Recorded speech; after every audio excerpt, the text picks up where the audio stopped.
ننګرهار کې د نرخونو کنټرول او احتکار مخنیوي کمیسیون رئیس او غړو چې د سرو د خروالي ملتیا کوله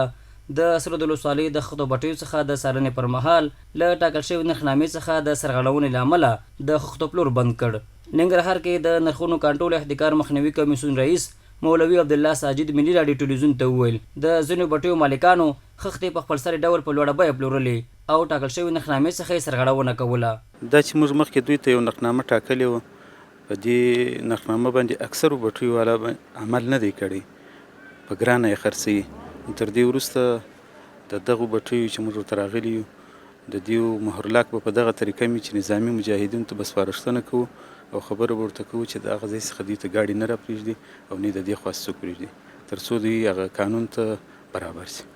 د نرخونو کنټرول احتکار مخنیوي کمیسیون رئیس مولوي عبدالله ساجد دغه راز وایي تر هغې به د خښتو پلور ته اجازه ورنکړل شي څو چې د خښتو نرخونه په رسمي بلونو کې درج نشي او ټاکل شوې نرخنامه په بشپړه توګه عملي نشي. عمده ستونزه هم دغه وه چې دوی هلته په بل کې نرخ نه نوشته کوي، نو که تر دې وروسته دوی په بل کې نرخ نه نوشته کوي دا سرغړونه د تخلف دی، نو هغو ته مجاهدینو ته به موږ دغه وایو چې دې ته اجازه نه ورکوي او کوم چا چې په هغه ټاکلي نرخ باندې خښته خرڅوله او په بل کې هغه نرخ پوره لیکي نو هغو ته به اجازه ورکوو. د بیو کنټرول او احتکار مخنیوي کمیسیون مسؤلین دغه راز وایي د نرخونو کنټرول او څارنې لړۍ به په جدي ډول دوام لري او له سرغړونکو سره به قانوني چلند کیږي.